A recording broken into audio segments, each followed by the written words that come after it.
to it. Dominique will go call the roll and check on our attendance.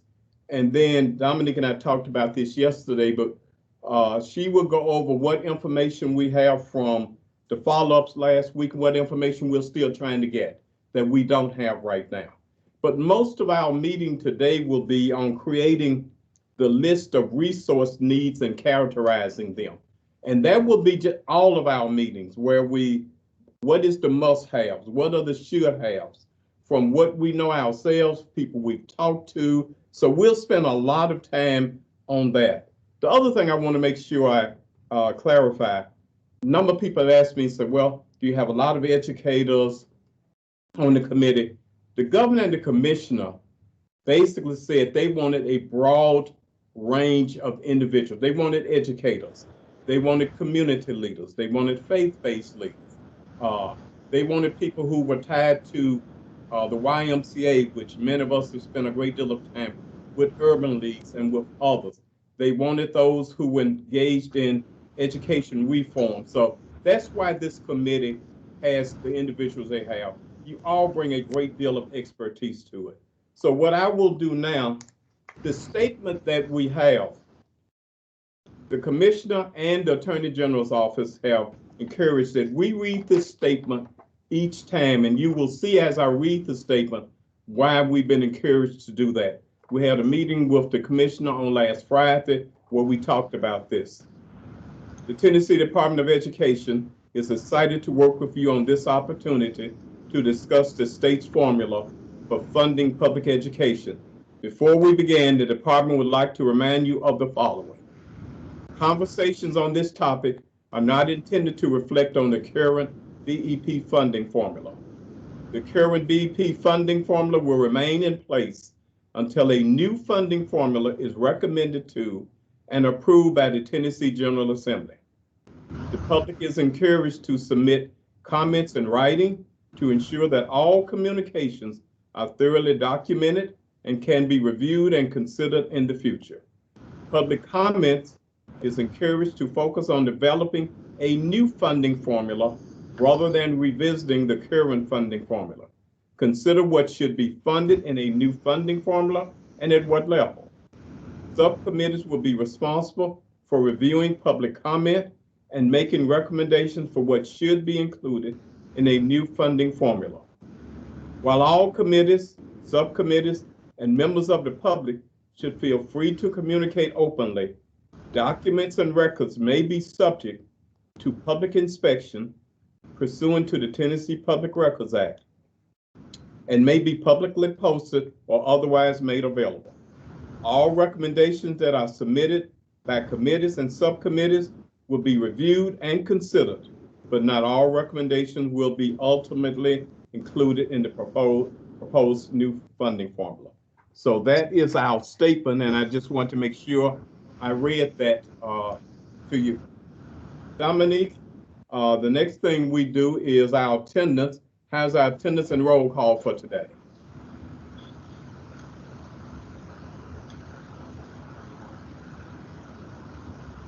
All right. So I was trying to look at who I could see on the call so far. Can you? Take your time. No. Okay. So I see Cardell Oren, David Jordan, Tyler Bolden, Chris Henson, Joris Ray. Cato, I had you first.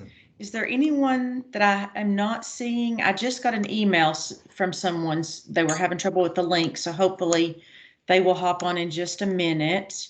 Ryan Hughes is here. Okay. And we did get an email earlier from Dr. Whitelaw. She's in another meeting, she said, and Dr. Ray is here, so Shelby County Schools will still be covered. Yes. And this is Ramesh Akbari. I'm here as well. Senator, how you doing? I'm well. How are you? I'm doing good. Thank you for being with us. Yeah. Thank you. Dominique, thank you. We appreciate that. And as others join us, we'll make sure we take note of that. Dominique, yesterday you and I talked about the follow-up from meeting 1 what information do you already have that you would like to share with the group about some of the things that the group asked about in the first meeting? Okay.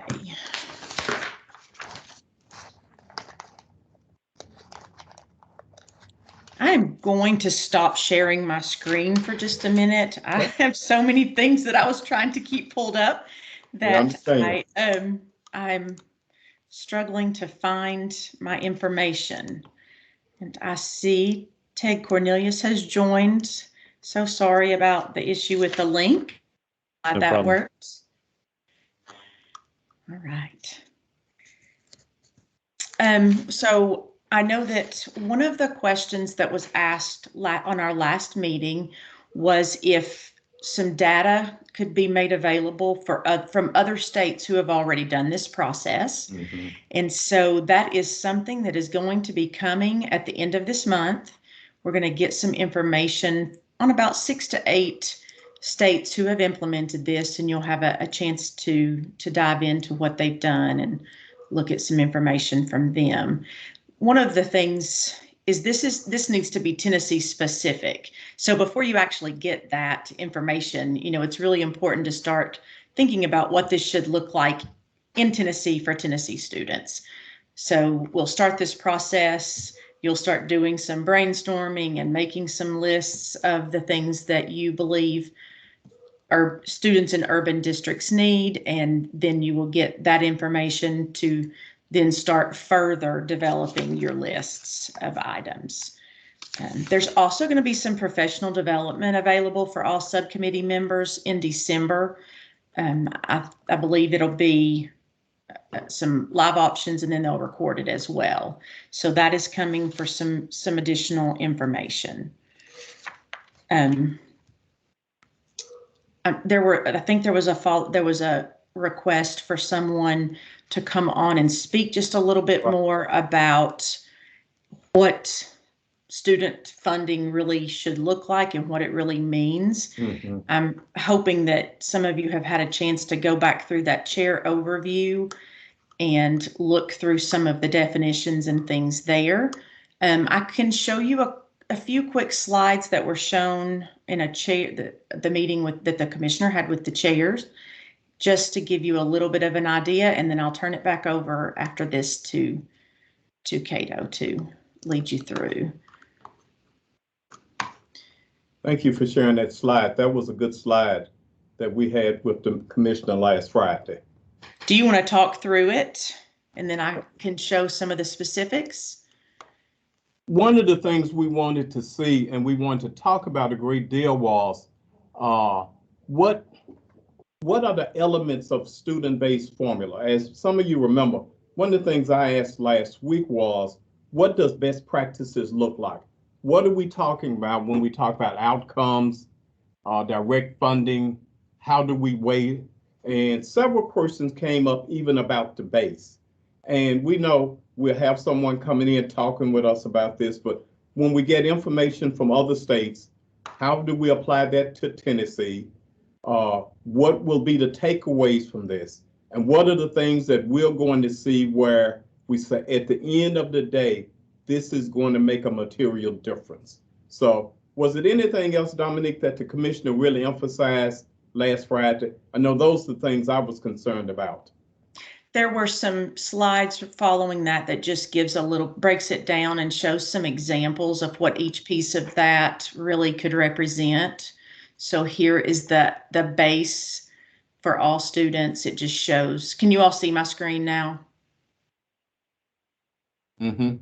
Okay. Okay. So it just shows some examples of what, could be funded in that base for all students.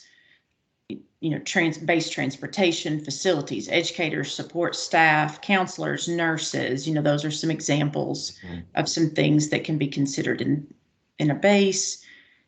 It shows the weight piece of that, and some of the student groups and ways that you could do a weight specifically for these categories. And then what direct funding examples might actually be, some things about funding the dual credit courses for high school students for ACT retake, some CTE, and then the outcome examples. You can see this slide, and I'll let you just take a second to look at that. And so this just gives you a little bit of a general idea of one way to think about funding. And we'll make sure, excuse me, we'll make sure that all of you have this, because when we spend time with our general overview and going through listing the specific resources that you would like to see incorporated into the funding formula, we'll make sure you'll be able to look at this. You have your own thoughts and things like that. So we'll make sure that we look at this. Here's what we're going to spend a great deal of our time on today. And I'm glad, Dominic, thank you for showing that. And we're going to spend a time on, from your experiences, from talking to stakeholders, constituents, start thinking about, and let's start listing, and we'll do this all of our meetings, because we'll have to break this down into what are the must-haves, what are the things that should have, nice to have. And let me give you an example of some of the things I've already thought about. And I had a meeting with an executive from Shelby County Schools today over lunch. I've talked to political leaders and business leaders, and i.e. ratio school nurses to students, ratio of counselors to students, facilities. What should we be looking at as relates to facilities? When you're in a place like Shelby County and Memphis in particular, the social determinants of health, where you have major food deserts, where you have so many of your kids qualify for free and reduced lunch programs. What should we be asking for and looking at with those must-haves, should-haves, and nice-to-haves? So as you start thinking about things you want to start listing, think about also what buckets you want to put those in. And as a group, as we toward getting to the end, that's when we will really zero in on, okay, is this a must-have? Or these 5 things, these 6 things. So why don't now just turn it over to you and start hearing from some of your ideas, things you've heard, things you've seen, things you know from your experience that you believe as a funding formula should go in the must-have, should-have, nice-to-have. We'll deal with the long shots later. So why don't I just turn it over to you as the group? And Dominique will be taking notes on this. She and I will talk as we've come to learn to do with each other a lot. We'll be talking about this next week before we go into our December 9th meeting. So ideas from you as the group on our specific resources you would like to see incorporated into the funding formula. You know, in our work, one of the first things we do, and I'd say a lot of you all do this similar, is we establish a ACEs score for each youth that we serve. I wonder if there's an opportunity to do something like that here. Okay. Tyler, I agree. This is Chris Henson. You may just want to delineate what the ACEs acronym is, but I totally agree with what you said. Yeah. Should probably do that, shouldn't I? Adverse childhood experiences, so trauma that these youth have experienced in their life. And there's the beauty of doing that is there's data that there's a lot of research around trauma and trauma-informed care approach. And so I feel like an ACEs, establishing an ACEs score with these youth could be a good way to start off what barriers may exist in their lives. Tyler, you have just made all of my colleagues at Labanus Children's Hospital very happy by bringing that. Yes, because that is something we talk about. Thank you. Other thoughts, ideas that we should make sure that we should be listing, because we will be doing this through each of our sessions. David Jordan here with Agape Child and Family Services in Memphis. Our data and the data we know nationally would say that 60 to 62% the matters that impact youth academically, especially those in under-resourced communities, impoverished communities, are the matters within families, neighborhoods, communities. And so ACEs would be one. You have housing. You have just a range of the life matters, the social health determinants, Cato, that are impacting. So weighted, especially for under-resourced, impoverished communities. And those will vary from community to community. So not being just district-based, but even community-based, school-based. I think that's a good point. And David, let me ask you this. My colleagues at Levana mentions to me quite often about an increase in mental health sites. Yeah. And even we're seeing what telehealth is meant to us, even with the pandemic. For instance, before the pandemic, we were doing about 2,000 procedures or 2,000 a month. We went to 30,000 a month, and it has not leveled off. Yeah. And think about being in a school district and having telehealth sites and increasing mental health sites. So that's one I would like to also make sure we look at. What else, ladies and gentlemen, are we missing that we need to make sure? And we'll break these down as we go along into the must-haves, the should-haves, and the nice-to-haves. I just want to echo what Mr. Jordan was talking about there, not just looking at the LEA or the community, but even the child specific, because, specifically because, we have Boys and Girls Clubs, for example, in Williamson County, and people say, goodness gracious, there's so much wealth in Williamson County. Why would you have Boys and Girls Clubs? There's still need there. There's still children there who are, economically disadvantaged. And so I think, right sizing this funding model to the child themselves, which I know is a lot of work, I think is something that can really lift all boats and truly, from an equitable side of things. Okay, thank you. We'll have that down. Cordell? Yeah, and this is related to the funding formula, but I don't know where else I might get this in, so just gonna add it here just in case. Is that the assessment of local ability is based on the students actually served by the district. I'm not sure this applies to a huge number of districts outside of Shelby County where we have multiple school districts. But right now, as I understand it, local ability to pay is based on, for a district, is based on the county rather than the district and the children served. So that has an impact on the different districts here in Shelby County. So some consideration of that piece. In addition, I'd say some consideration of when there's a local ability to pay, a delineation between, especially for municipal districts versus school districts or even special school districts, maybe, where the local funding comes from. So right now, the local funding comes from the county. Overall, with the state saying municipalities have to have a percentage of their funds into it. But I don't think, and I'm not sure if that's included in the local funds or local ability to pay. It's included in maintenance of effort, but I'm not sure it's included in the overall local ability to pay, factored into that, which impacts, I think, the county funding side of it. That's a good point. Glad you brought that up. Thank you.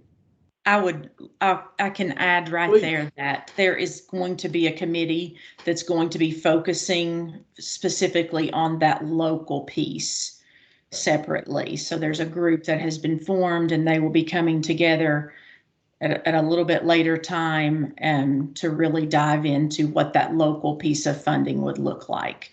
So you all can focus on the state portion with this. Thank you. That's good. I know we have others also with us on the call. I know we have Dr. Ray. We have some people from Lebanon. Anyone who wants to weigh in on this is an open process. So if you want to bring up anything, go ahead. It's not a problem.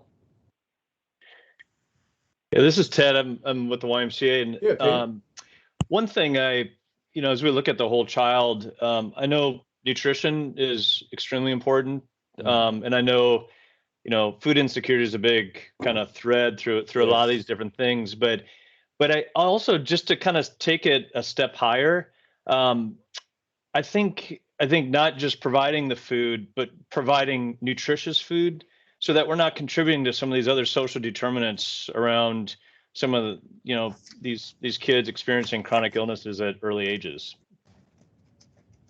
And I don't know how that goes into the funding formula or if that's a separate funding but just, I know we all know this, but the research shows that nutrition is critical to a child's learning.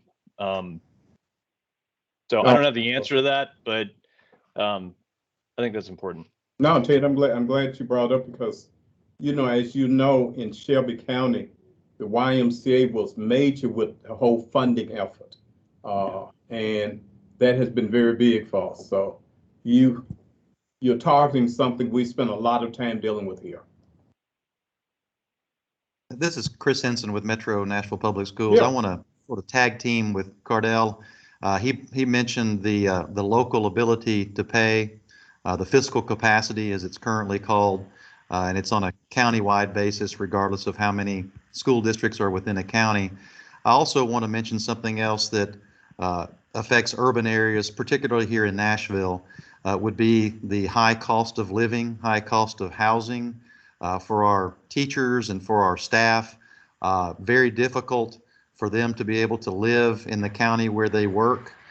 They also have so many other opportunities for other employment in Nashville other than working for the school district, receive more pay, etc. And so I would like for there to be some consideration, particularly again with us being the urban subcommittee, of cost of living, cost of housing, just a higher cost of doing business in urban areas as compared to other areas across the state. Chris, one, I'm glad you brought that up.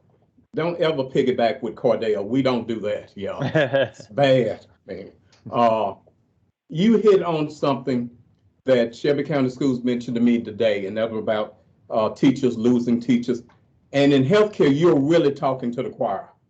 We're going to spend about $107 million over the next 2 years trying to stabilize our workforce. Why? We're losing nurses and respiratory therapists to Texas, to Georgia, to New York, to Illinois. Same thing. So we're losing teachers in this community, your community. We're losing nurses. And you're right, a lot of that is hit because individuals say, you have not kept up with time. So we will put that down to have deeper discussion on. Thank you.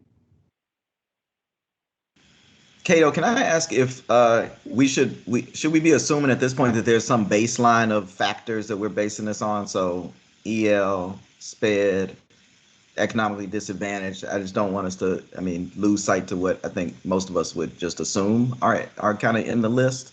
Yeah, that came up last week, and we said we're going to have some more information on that. Okay. The factors that we need to make sure we're based it on, things that we're looking at. So we'll be coming back to you on that. I'm glad you brought that up again. Great, thank you. And I will add there are committees for each of those areas that are focusing specifically for what that needs to look like for students with disabilities, for EL students, as well as any of the groups that we can think of. So, just a reminder that we do have those groups focusing on that. But if there are things obviously that you feel very strongly that need to be included specific to urban districts, then we can list them. What I'm doing right now is just kind of doing a brainstorm list. I'm not doing any kind of categorizing. Right. So and I'm going to wrap back around at the end because I've missed a couple of things when I've been trying to let people in. So I'm just going to keep typing while you all keep talking. Right. Because today we'll spend our time listing. We'll have time to really lay out, okay, this is a must-have, this is a should-have. And going along back to what Cordell said, not only can we list, but we can also get something to a committee that's looking at that particular issue also. What else would you like to list today? What else is top of the mind? Yeah, this is Ted again. And this may have been mentioned in the last one, but as we look at, focusing on urban, I just know, like Chris, for example, you mentioned Davidson County. There seems to me that there are these sub-communities of Davidson County to where some of the economic disadvantage and some of the vulnerability and things like that is higher in certain sub areas. You know, I look at North Nashville, you know, really high need there. And then just a couple miles away, it could be very affluent. And so I guess as we're looking at a funding structure, you know, sometimes it seems like sometimes the funding just goes to Davidson County. But I feel like there are these, I feel like sometimes we may miss it a little bit because there's almost these sub communities of need within the larger. Does that make sense? What? Yeah. Okay. Mm-hmm. So just as an awareness. No, To bring that that's up. what we're doing, brainstorming today. I've got a short list of things that I've made. I've got, as far as prioritizing youth who've been victimized by a crime, or self-identify as victims of a crime. I think it's important too to look at household composition. So I know with our agency, and I'm assuming a lot of your agencies too, we serve a lot of single-parent homes and a lot of grandparents as parents homes, in addition to youth who are in alternative care, foster care, other relatives. You know, youth who have a significant adult in their life who is incarcerated or has been incarcerated, I think is another thing we should look at. And then migrant families. So I know that there's a group, Dominique, that is focused on ELL, but just migrant families in general, because kind of Ted, jumping off what you mentioned there tend to be pockets of those. And I think that's important. And then lastly, identity. So self-identity with our youth, whether that be gender identity or cultural identity. I think it's important that we take those things into account too. Okay. This is Chris again. If I could Chris. just one more time, Tyler triggered a thought. As most urban school districts do, we have a large number of undocumented families and undocumented students that don't get captured in the economically disadvantaged component of the funding formula because they don't receive benefits because they're undocumented. Therefore, they don't show up in the direct certification, which is used typically for the economically disadvantaged. And so I would hope there would be a way, Tyler mentioned that the immigrant families, I would hope there would be a way that we could capture all of our families and all of our students in both that economically disadvantaged piece as well as the English learner piece, which is typical. So thank you for bringing that up. Okay, good idea. You know, Dominique, no, go ahead. No, go ahead, Cato. I'm sorry. No, I was just going to mention something to Dominique. One of the things we may want to do and send out before our next meeting, even though we all know, but all the subcommittees that have been set up looking at this, because I tend to forget which ones. I know, you know, urban, suburban, but let's get that to the group too if we can. So go ahead. I'm sorry. I will send that in You're good, a Cato. email as soon as we hang up this call this afternoon. I will send that list. Thank you, Dominique. So this has triggered for me a couple more ideas as well. I'm wondering if there may be some weightedness relative to factors. So just like the ACEs score, the typical 10-point, you know, if you have 2 ACEs versus 4 ACEs, statistically, there are many other factors, life matters, that usually can equate to. So the same across other matters, whether it's health, whether it's mental health, housing, etc. And then another piece is, I know our experience, and I think it's true in many urban communities, and socioeconomic factor matters, just the transience and the movement, the mobility of some number of students. And so how do you factor mobility as they're moving from a school to school kind of pattern?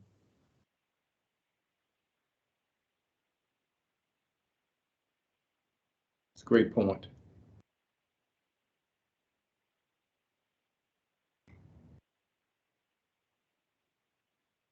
Let me mention one, and let me get your ideas on this. One of the things we've been debating greatly as we look at workforce is how do we work with, for instance, in Memphis, Shelby County Schools on helping us student in the 11th grade, where we give stipends to if someone wants to go into nursing or respiratory therapy or physical therapist, or even go on, and we help, where we set up healthcare academies tied to school districts. You know, one of the ideas, the more and more we look at, one thing Ford said when they decided to do the mega site plan, we want a school of applied technology on our campus. You know, they took that idea exactly from what they do in Detroit. So, you know, we've been thinking about how do we learn the ground, working with our school district, sitting down with them, making sure they have the resources we add. So I would like to not kick that around today, but put that on the list where there are things we can do, because one of the things with students is as you start talking about employment, start talking about the business community connecting with the school district, workforce is one of the biggest issues right now, period. And that's not going away anytime soon. So I just want to throw that out there. Cato, I think that's a huge factor. I appreciate you putting it on the table. I know we partner with a lot of the workforce ecosystem leaders here in Memphis, having apprenticeships, paid apprenticeships, creating pathways to 2-year, 4-year, as well as to careers, and having pathways into some not only jobs, but jobs of we're trying to get to $20 and $25 an hour or more. And so starting at 11th grade, starting even earlier in terms of setting some thinking and providing access to lots of opportunities to youth. So I appreciate that. Exactly. Thank you. Well, I just want to add to that, you know, our Boys and Girls Clubs there in Memphis has a great program, but if you're starting workforce development as a 15, 16-year-old, you've already missed the boat, really. The exposure at the younger ages of what's actually out there is key, in my opinion, because it raises the expectations of that young person and the family potentially of what's achievable for them. And there's some planning, as you all know, that goes into all that. So that's a great point. Candace, it's good seeing you. Good to see you guys. Tell us what we missed so far. Well, I didn't hear enough of the meeting to do that yet. I had to log on late, so my apologies. No problem. I will say that one of the things we should think about as well is, you know, the Tennessee ESSA plan already includes this Ready Graduate Index, right? And this post-secondary completion, but it doesn't have, it's like one of those unfunded mandates, right? So it's like you do have a little bit of money on I forgot what the State Department is, under the Tennessee Department of Education, but you have to apply for the funding.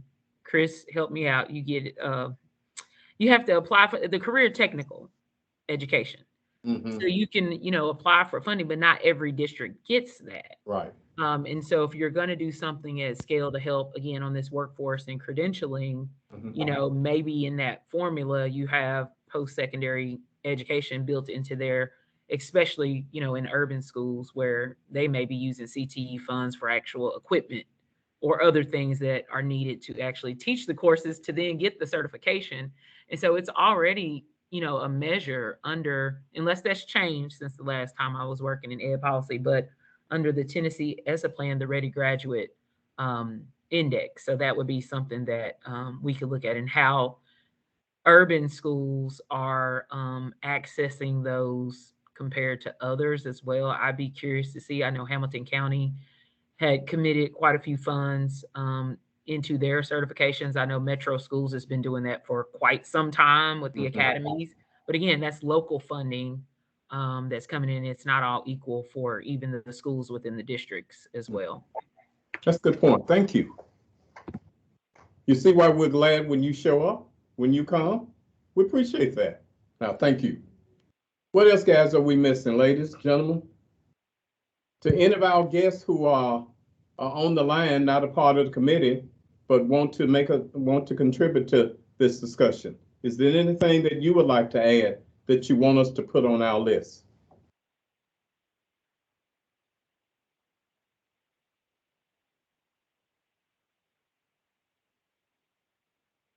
Okay.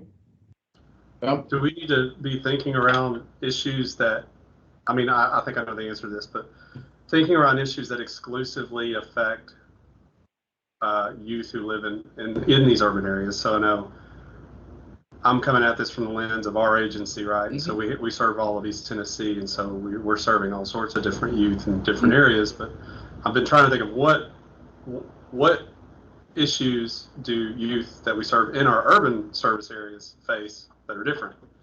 And it's actually been really difficult to try to determine what those are. We have so many issues that our kids face every day and their families, and trying to drill down into what specific ones are urban is a little tough. But one that did come up that for looking at, as far as, I guess I would call it a qualifier, would be, public housing. Do they live in public housing? Could be one that we could look at. I would think that would affect urban youth more than rural. The other would be access to internet, or reliable internet services. That's, subsidized internet is something that's just now coming to Knoxville. Ryan, you can vouch for me there. And it's going to be several years before it even makes its way into the poor communities that need it the most. So I think that should be a factor here too, because we've certainly seen how that can affect learning over the last year and a half, 2 years. That is an excellent point. And you mentioned public housing. That's one of the issues that always comes up with the social determinants of health. And there are states that have waivers, like Tennessee, we have the 1115 waiver for TennCare, but there are states that have expanded their waiver that when someone leaves the hospital, but guess what? They don't have a place to stay. They don't have food. They're in a food desert. And guess what? And the rules say if someone returns to your facility within a certain amount of time, we get penalized. If you don't have a place to stay, you don't have food to eat, you don't have a way to go get your medication, guess what? You are going to return to the facility. So we have to think about that. And I know Children's Hospital in Labana has led the nation with this. We established something with Children Living in Housing Project with asthma. Asthma is one of the major issues that put kids in hospitals, and Labana put together a major program. We don't get paid for that from the state. Now, under the block grant, modified block grant, we could, but guess what? It still kept kids out of the hospital. So you're right, we need to look at that, and we'll put that on our list. So when we come back and start talking about characterizing, what are those other things that impede education outside of just in the classroom? I'm sorry, Cato, I think that's a great point. So, I mean, just take that example of asthma. When you get underneath the covers of a number of the issues, say like attendance, asthma and health matters are some of the significant matters that are driving attendance or lack of attendance. And so beginning really to get down to root causes, and they begin crisscrossing in patterns, and then they affect the ADA in terms of attendance. So funding levels around that. And so I think that's a great and important point.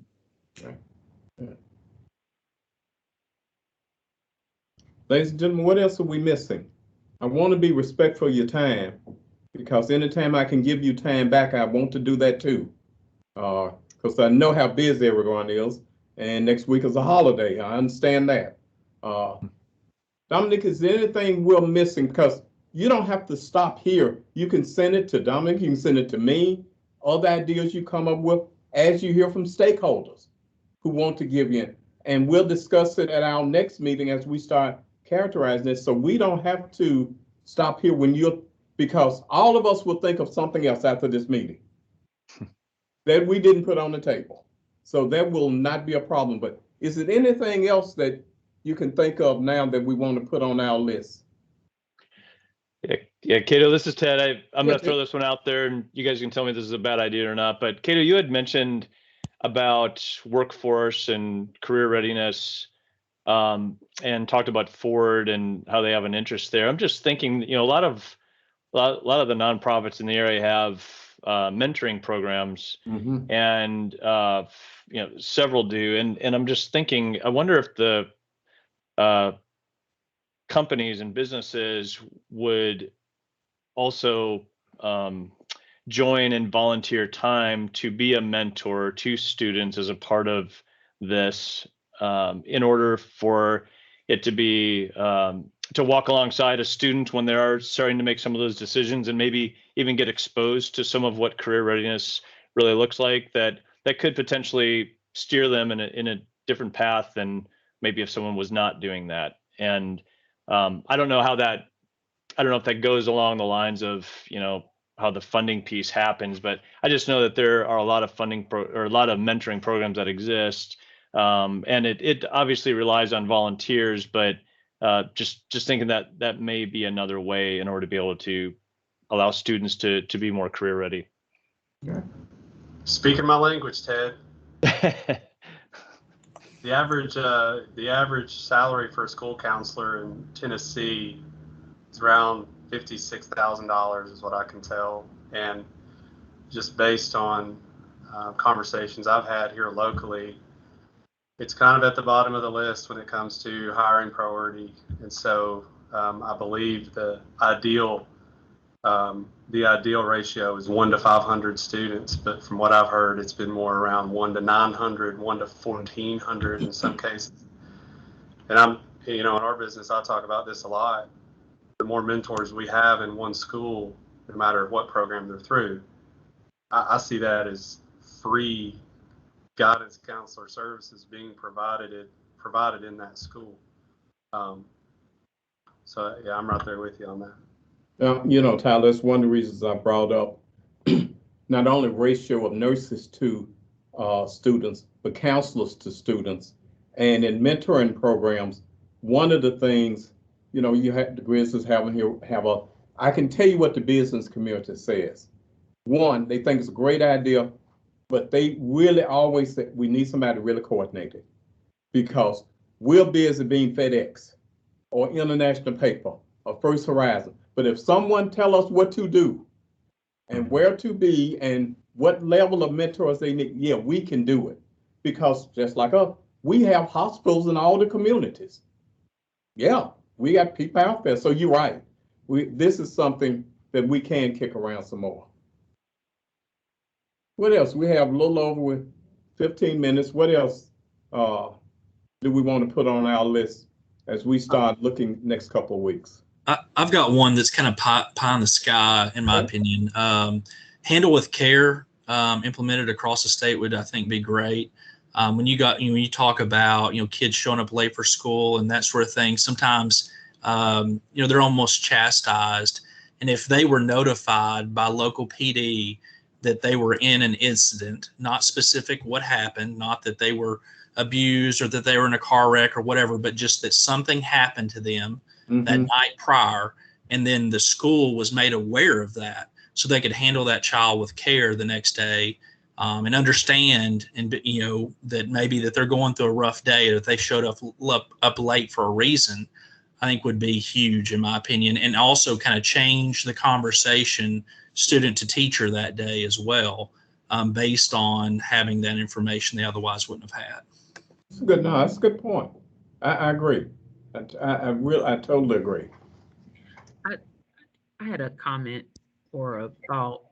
A lot of things have been shared about kind of this, emotional support, social supports.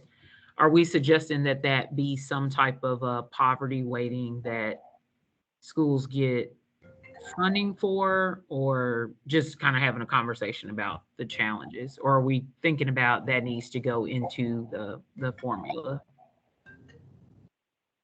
We could put that, what we could do, Candace, put in one of the great things about these categories, we can put it into whether it's a must have, a should have, a nice have, and really get into the debate and discussion on that. If it's a should have, okay, why is it a should have? It's nice have, let's really talk about it. Yeah, but let's do that. And when we start breaking these down, because I bring up another one, guys, I would love, ladies and gentlemen, I love to discuss. One of the things we've learned because for the first time, we had to vaccinate kids and teachers. How you bring all of that together, because let's face it, it's healthcare workers who have to do it. We're asking healthcare workers who, that's not what they do on a regular basis. And now since we are vaccinating kids 5 to 11, we're already doing 12 and up. Let's think about what else we need to do, because I can tell you, being a healthcare provider, we will continue to see variants of the pandemic. We will see that. That's not going away. So let's think of what we need to look at as it relates to when we have massive numbers of kids to vaccinate, teachers to vaccinate, and things like that. And the other thing I want to put on the table, someone mentioned to me, what about facilities? Mm-hmm. I mean, we have facilities so old, none of us would go into them now. Yeah. You know, we've heard about lead and water and on and on and on. So I think we need to have a discussion on facilities and what that look like and what are the things we should be talking about as it relates with that, especially with urban schools. I think David mentioned, I believe it was, the whole child model. It could have been Ted. I'm not sure who mentioned it, but yeah, somebody did. You're right. I love the idea of I like that. Considering that whole child model while we're looking at what we're doing, because that really does encompass everything we're talking about. It's a good point. And I think that also, Tyler, connects, there's so many systemic matters in isolation between systems. Right. So I know we have, there's TANF dollars that flows through DHS for a whole child, called 2-generation funding. You have WIOA and workforce development dollars. You have, I mean, Medicaid, Medicare, and the healthcare. And so I know there's some integration, but how do you also continue to integrate the funding systems? We got to keep pushing on DOE, so I'm not trying to back down on that, but do it in a way that really is wholly serving the child and family and in the context of the community. Infrastructure, you mentioned school buildings. I mean, it's all connected. You know, Dave, that's a good point. Commissioner Carter and I had that very discussion. Okay. That I said, Clarence, think about it. You're sitting here on close to $1 billion. You have to spend the $1 billion. How do we make sure we have all the coordination that we need to have? Because whoever mentioned the whole child, that whole child is affected by all of those factors that we're talking about. Right. I think I mentioned this on the first call, but I don't know if this has a place here or not, but looking at zoning too, because you did. Okay, yeah, I mean, zoning can really affect the ability to even bring diversity into a school. And when we're talking about diversity in many senses is what's going to drive funding into these schools from now on. If we take this model on, then I think it's important that those barriers are removed, just from a geographical standpoint. I agree. That's a good point. Well, as you have other ideas and you think of things over the next week and a half, shoot those to Dominic, shoot them to me. Dominic and I will talk about those. Then for our next meeting, we'll come back and we'll talk about how we start prioritizing these.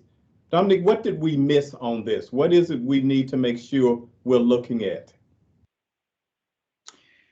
I mean, I think that just by brainstorming and getting this list, you know, out on the table is you know, a very good start.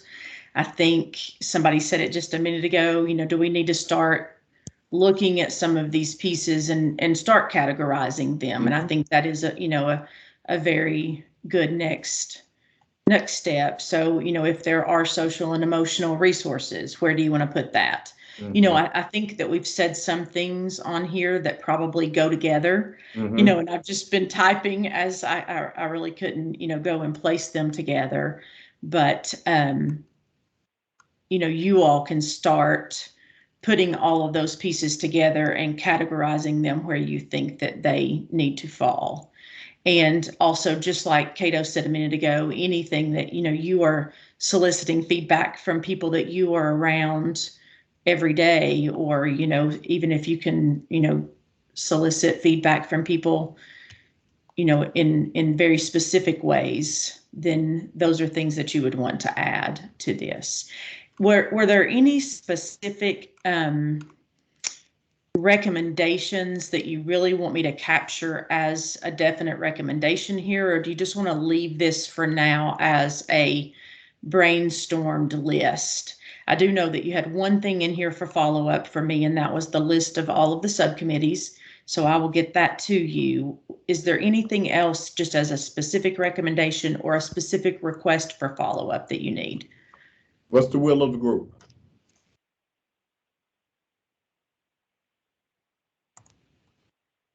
Want to leave this as a list? Is it anything you feel you need for follow-up before our next meeting? Hey, Cato, this is Terrence. I Yeah, think we Terrence. should leave this as a brainstorming list at the moment, and then that Okay. way we can keep it open to get some additional comments prior to our next meeting. Terrence, thank you. It's a great point. The rest of you agree? I agree. Agree. Yep. Agree. Terrence, you have 100% agreement. How do you feel? That feels great. I think I nudged David and Cardell and other folks through the phone. Yeah, I kind of noticed that. Okay. Nudge on, man, nudge. Would it be possible to get a list? My brain views this as, let's create a list of all the barriers that our youth face. And so and I think that's kind of what we've been doing. So is it possible to get that list from? We'll talk about that tomorrow and see what we can get you. I have one clarifying question here. I was trying to capture everything, and back at the beginning of the conversation, Ryan Hughes, I missed something that you said, so I made a note to go back and ask. You all were talking about, talking about housing and the social health detriments of impoverished communities, not just looking at it with the district, but, looking at where they live. And you said something, and I was trying to let people in, and I missed it.